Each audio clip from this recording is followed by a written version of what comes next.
El día de hoy conversaremos sobre amibiosis, la importancia de las amibas comensales y las enfermedades que causan las amibas de vida libre. La amibiosis es una enfermedad parasitaria producida por Entamoeba histolítica. Es una especie parásita del hombre que puede vivir como comensal en el intestino grueso, pero también puede invadir mucosa intestinal, produciendo ulceraciones e incluso tener localizaciones fuera del intestino. Como formas evolutivas, Entamoeba histolítica presenta un trofozoito que es la forma vegetativa del parásito, es no infectante, presenta un prequiste que se va formando en la medida en que el parásito va avanzando en el tracto intestinal para finalmente conformar un quiste, que es la forma infectante, que puede soportar las temperaturas ambientales e incluso a nivel ambiental necesita permanecer un periodo de tiempo para poder madurar y hacerse realmente infectante, es decir, convertirse en un quiste maduro o tetranucleado con 4 núcleos, que es la forma infectante del parásito. Es importante diferenciar Entamoeba histolítica, que es patógena, de otras especies de entamoeba que son comensales. Por ejemplo, Entamoeba dispar es un protozoario diferente a Entamoeba histolítica en cuanto a su comportamiento, mas no en cuanto a su morfología. También existe Entamoeba coli, que difiere tanto en comportamiento como en morfología. Tanto Entamoeba dispar como Entamoeba coli son parásitos comensales. Una de las entamoebas más frecuentemente encontradas en los exámenes de heces es Entamoeba coli. Acá en la lámina tenemos unas fotos de Entamoeba histolítica a su izquierda y de Entamoeba coli a su derecha. El punto en el que tienen mayor diferencia es a nivel del núcleo del parásito, en donde presentan ambos un nucleolo, pero en el caso de Entamoeba coli el nucleolo es excéntrico y presenta una cromatina alrededor del núcleo que en el caso de Entamoeba coli está distribuida de forma no uniforme. Si observan la fotografía, el trofozoito que se encuentra a su izquierda tiene un núcleo redondeado con un núcleo central y alrededor del núcleo tiene un área o una línea más oscura. Esa es la cromatina que está distribuida de manera uniforme. Si lo comparan con el núcleo del trofozoito que se encuentra en la foto a la derecha, observan las diferencias que les acabo de comentar. Amibiosis es una enfermedad que está distribuida a nivel mundial, es decir, es una enfermedad cosmopolita. Sin embargo, en las regiones ubicadas en las zonas tropicales y subtropicales del planeta tiene mayor presencia. Eso es porque el clima y la temperatura y la humedad que se presentan en las zonas tropicales y subtropicales favorecen que el quiste que es eliminado al ambiente pueda madurar y hacerse infectante. Es una enfermedad que afecta a las personas de bajos recursos, personas que no tienen agua para lavarse las manos antes de comer o lavar los alimentos antes de ingerirlos, personas que no tienen recursos para eliminar las heces de manera higiénica, personas que básicamente están expuestas porque viven en una zona en donde el piso es de tierra y eso las pone en riesgo porque las acerca a la forma evolutiva e infectante del parásito. Para hablar del ciclo evolutivo, comenzamos con el hombre enfermo, quien elimina quistes al ambiente. Esos quistes pueden ya estar maduros o pueden estar inmaduros y en el ambiente se maduran. Esos quistes pueden ser viables durante mucho tiempo, sobre todo si estamos en países que se encuentran a nivel del trópico o el subtrópico. Y estos quistes que se encuentran en el ambiente pueden ser diseminados por la lluvia, por el agua, por artrópodos o insectos que actúen como vectores de tipo mecánico o incluso por nuestras manos si no nos lavamos las manos antes de comer o antes de preparar los alimentos. Y esos quistes entonces van a ser ingeridos por malos hábitos higiénicos al no lavarnos las manos, como les digo, o no lavarlos a las frutas, verduras y hortalizas antes de consumirlos.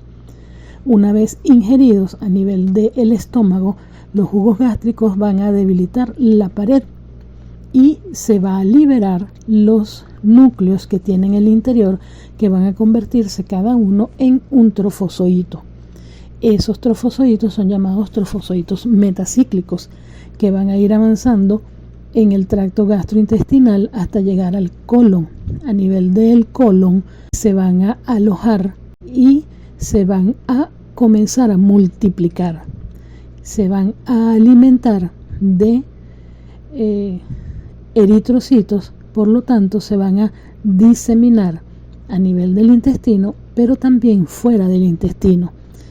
Esos trofozoitos inicialmente se van a ubicar a nivel de las glándulas del Lieberkühn y en la mucosa, y a nivel de la mucosa van a ir consumiendo el tejido y van a ir avanzando en las capas del intestino grueso hasta, si no se trata la enfermedad, llegar a ubicaciones extraintestinales.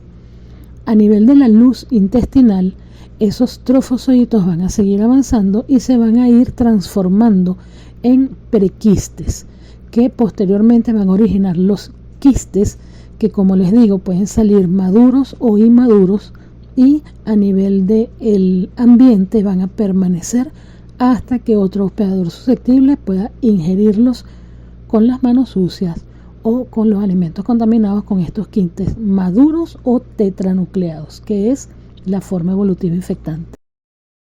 Más allá de la acción patogénica que pueda tener el parásito, en la foto podemos observar cómo esos trofozoitos van a ir avanzando a nivel de las capas musculares del intestino grueso y pueden incluso traspasar la última capa del intestino y caer a nivel extraintestinal, estando adherido o estando cerca del hígado.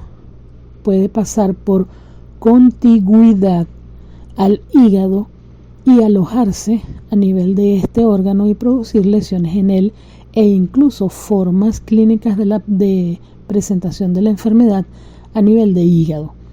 Entonces, los trofozoitos de entamoeba histolítica pueden ir o vía sanguínea o por contigüidad a hígado y causar lesiones extraintestinales, que es lo que se conocería como una amibiosis extraintestinal.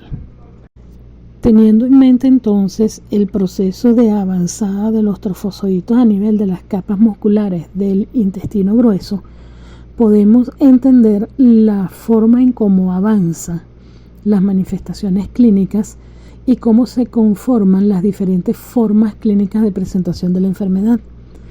Se inicia con un proceso asintomático en donde existe el parásito a nivel intraintestinal, a nivel de la luz del intestino.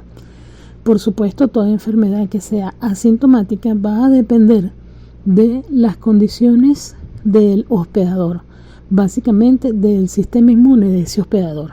Entonces, si hay una infección asintomática, vamos a tener entonces un portador asintomático y va a ser epidemiológicamente muy importante porque es un paciente o un individuo que va a diseminar los quistes del parásito, en este caso entamoeba histolítica, a través de las heces al ambiente. Como él desconoce que está infectado porque es asintomático, no va a tener ningún tipo de precaución ni de eliminación higiénica de las excretas, ni de hacerse un análisis o descarte de cualquier enfermedad porque no está enfermo. Está infectado, mas no enfermo. Ya cuando se comienzan a encontrar manifestaciones clínicas, hablamos de que el parásito, el trofozoito, que es el que causa daño, ya está comenzando a causar daños a nivel del intestino. Lo primero que genera es una amibiosis intestinal aguda, que anteriormente se llamaba colitis amibiana desentérica.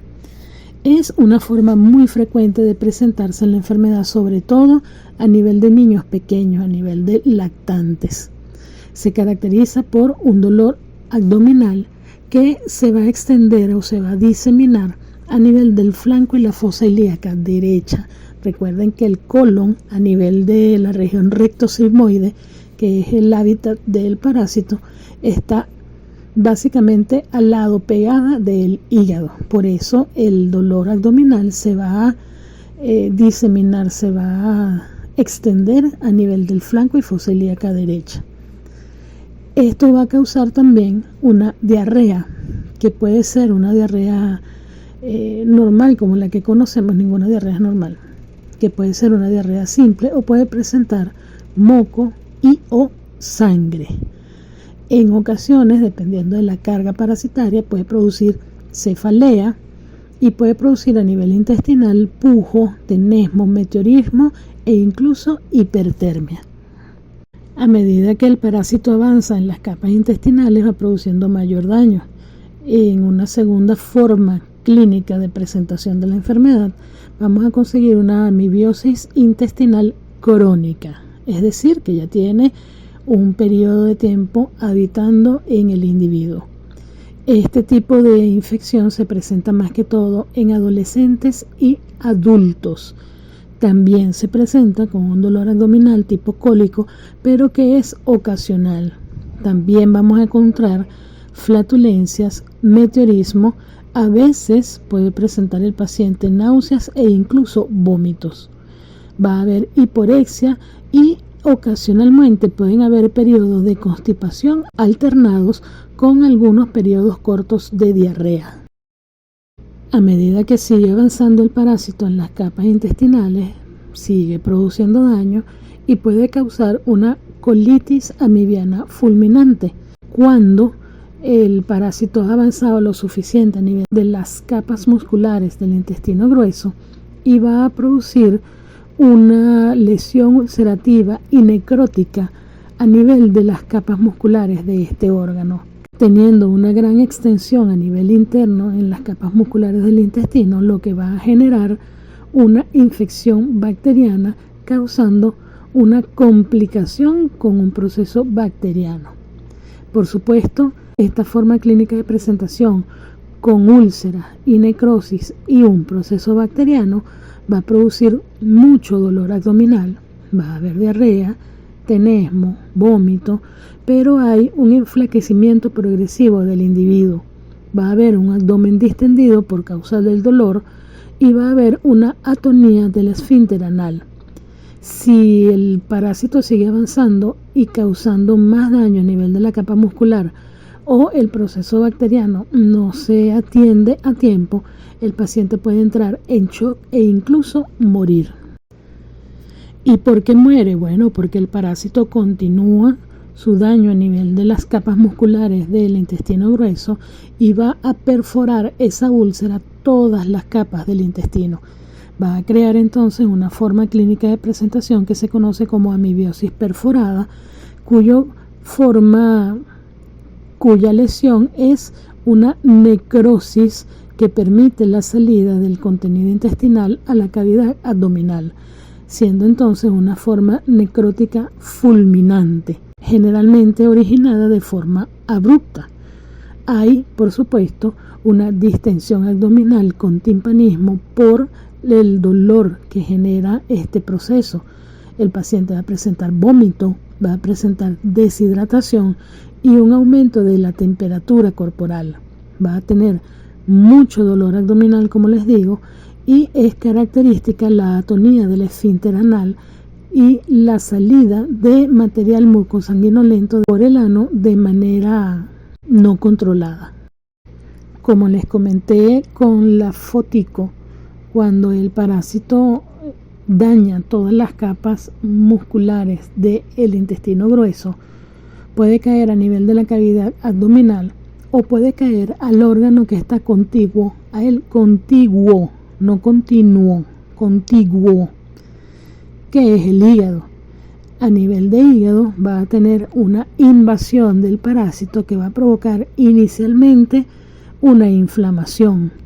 Esa inflamación va a producir posteriormente necrosis y la formación de microabscesos a nivel del hígado, produciéndose un dolor a nivel de la fosa ilíaca derecha va a haber debilidad, va a haber fiebre, va a haber anorexia y un dolor a nivel del hipocondrio derecho que puede irradiarse hacia el brazo e incluso hacia la espalda.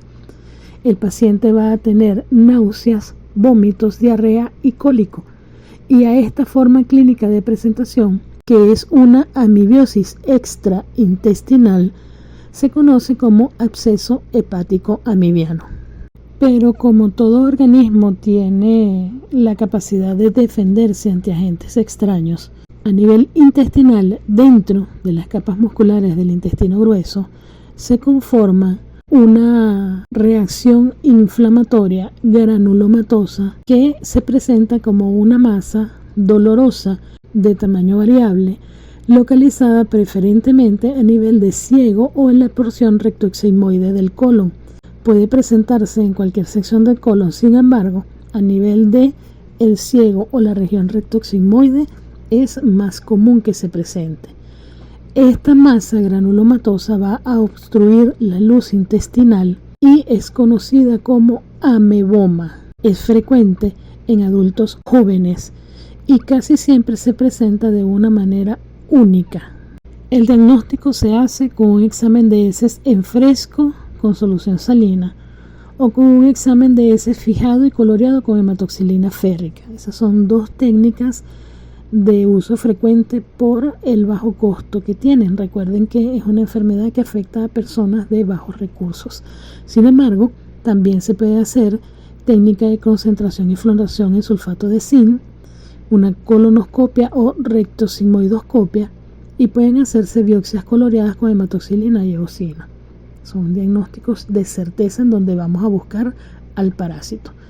Serológicamente o inmunológicamente también podemos hacer un ELISA, hemaglutinación indirecta o inmunofluorescencia indirecta. También podemos apoyarnos en exámenes imagenológicos en búsqueda de un absceso hepático amibiano si estamos pensando en una amibiosis extraintestinal. Y esta imagenología pueden ser rayos X simples, puede ser un ecosonograma, una tomografía axial computarizada o incluso una resonancia magnética.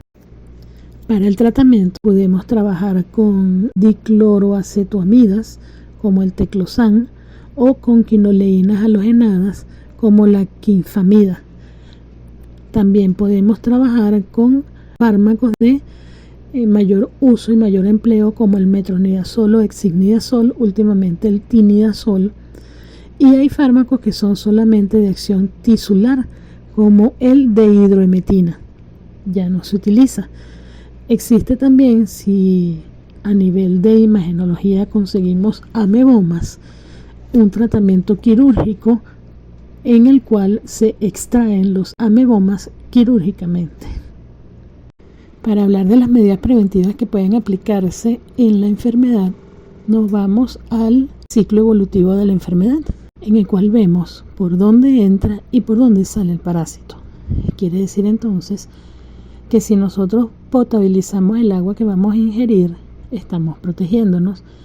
Si evitamos la proliferación de vectores de tipo mecánico, el no consumir comidas de libre expendio a nivel de la calle, lavarnos las manos antes de comer, lavarnos las manos antes de preparar alimentos, lavarnos las manos luego de ir al baño, eliminar las heces de manera higiénica o la adecuada eliminación de las heces, lavar las frutas, verduras y hortalizas antes de consumirlos, mantener la basura de manera higiénica, es decir, en bolsas tapadas, cubiertas para evitar la proliferación de vectores de tipo mecánico, potabilizar el agua con cualquiera de los métodos conocidos, puede ser filtración, puede ser hirviéndola, puede ser filtrándola, aplicar tratamiento a las personas enfermas. Todos estos son medidas que pueden ser aplicables para prevenir la infección. Al inicio del video conversamos sobre dos amibas, específicamente dos entamoebas que son comensales, como son entamoeba dispar y entamoeba coli. Sin embargo, acá tenemos otros tipos de parásitos que también son comensales, como por ejemplo Entamoeba garhani, Entamoeba pollecti, Endolimax nana y Odamoeba bushli. Son parásitos que son comensales, y la importancia de conversar un poquito de ellos en esta ocasión es porque epidemiológicamente la presencia de un parásito comensal a nivel de un examen de heces indica que así como ese parásito comensal entró al organismo de ese hospedador, pudo haber entrado también un parásito patógeno que esté causando alguna lesión o algún daño. Vamos a imaginarnos que un paciente le dice que tiene diarrea y tiene dolor abdominal, pero que en el examen de heces le salió, por ejemplo, Odamoeba bushli y Entamoeba garhani. Y usted dice, no, bueno, pero es que esos son parásitos comensales. Esos no son la causa de tu malestar o de tu enfermedad. Tienes que repetirte el examen porque quizá en esa muestra de heces que se agarró no estaba presente los parásitos patógenos. Debe repetirse el examen si es posible de forma seriada, es decir, hacer 3 exámenes seguidos, un día sí y un día no, para tratar de agarrar en la muestra de heces algún parásito patógeno que sea el causal de las molestias que el individuo está presentando. También existen protozoarios anfizoicos, es decir, que son capaces de vivir en el ambiente o de tener una vida libre, pero también son capaces de producir infección y daños a nivel de los organismos, como por ejemplo Naegleria, Acanthamoeba y Balamutia. En el caso de Naegleria, es el género más aislado a nivel de los humanos. Principalmente se conoce Naegleria fowleri. Presenta 3 formas evolutivas: un trofozoito, una forma irregular que tiene algunos iodópodos para poder movilizarse, y una forma flagelada. También existen quistes redondeados o estrellados, y estos quistes son los infectantes. Naegleria fowleri es capaz de producir una infección conocida como meningoencefalitis amibiana primaria, que es una infección y enfermedad que se presenta principalmente en niños o en adultos jóvenes que gozan de muy buena salud, pero que a nivel de hacerle la entrevista epidemiológica en consultas se conocen que tienen o tuvieron antecedentes de haberse bañado en corrientes de agua natural, en piscinas, en alguna corriente de agua, pero esta agua tiene alguna temperatura, es decir, estaba aclimatada, estaba calentada artificialmente, algún jacuzzi, alguna piscina aclimatada, o si es una corriente de agua natural, en horas del día en el cual los rayos solares la hayan calentado. El paciente que está infectado con Naegleria fowleri y que presenta meningoencefalitis amibiana primaria cursa con cefalea y fiebre que es de un inicio brusco. Esto está asociado a una rinitis y a síntomas respiratorios. En ocasiones, el paciente cursa con rigidez en la nuca y luego hay irritabilidad, confusión, somnolencia y puede caer en coma. El parásito penetra a nivel de las fosas nasales, llega al nervio olfatorio y traspasa la lámina cribosa del etmoides hasta alcanzar el espacio subaracnoideo. Allí, a nivel del sistema nervioso central, degradan la mielina y producen necrosis, y eso también genera focos hemorrágicos y un edema a nivel cerebral. Esta infección o enfermedad se diagnostica mediante preparaciones de líquido cefalorraquídeo que van a ser coloreadas con Giemsa o con Rye. Y cuando tenemos un paciente que está infectado con Naegleria fowleri, lo tratamos con anfotericina B. Otro género importante de amibas de vida libre es Acanthamoeba, teniendo 2 especies importantes a nivel de medicina como son Acanthamoeba culbertsoni y Acanthamoeba castellani. Este parásito presenta trofozoitos y también presenta quistes Por último, el tercer género de amibas de vida libre importante en medicina es Balamutia, y específicamente Balamutia mandrillaris, que es un parásito que presenta como formas evolutivas un trofozoito y un quiste. Tanto Balamutia como Acanthamoeba son capaces de producir una enfermedad conocida como encefalitis granulomatosa amibiana. Los pacientes afectados son pacientes débiles, pacientes que han estado debilitados por alguna enfermedad preexistente, por infecciones crónicas o procesos crónicos, o son pacientes inmunosuprimidos con antecedentes de haberse sumergido también en aguas. Pero el agua en este caso no va a estar temperada, es un agua que puede estar a cualquier temperatura. Estas amibas de vida libre, específicamente del género Acanthamoeba y Balamutia, pudieron invadir a través de la mucosa nasal, pero principalmente a través de la córnea o a través de lesiones que existan en la piel. Incluso hay pacientes que usan lentes de contacto y si se lavan los lentes de contacto con agua de grifo, pudiéramos estar llevando algún género de estas amibas de vida libre al lente de contacto y por allí entra a mucosa ocular y se disemina vía hemática hasta el sistema nervioso central y producir necrosis enzimática en el encéfalo. La enfermedad cursa con cefalea, fiebre, hay hemiparesia, convulsiones, trastornos visuales, recuerde que entra por córnea, ataxia, anorexia, náuseas, vómito y el paciente puede caer en coma. Es una enfermedad que la diagnosticamos por medio de preparaciones de líquido cefalorraquídeo en fresco que van a ser coloreadas con giemsa y con rye. Y se trata con ketoconazol, con clotrinazol, con miconazol o sulfametacina. Es importante evitar lavar los lentes de contacto con agua corriente, evitar sumergirnos en piscinas, en estanques, pozos, y esa es válida para ambas enfermedades, tanto para encefalitis granulomatosa amibiana como para meningoencefalitis amibiana primaria. Evitar sumergirnos, como les digo, en piscinas, en estanques, en jacuzzis, estén temperadas el agua o no. Si el agua está a una temperatura, está calientica, podemos infectarnos con Naegleria. Pero aunque el agua no esté calientica, también podemos infectarnos con otras amibas de vida libre como son Acanthamoeba o Balamutia.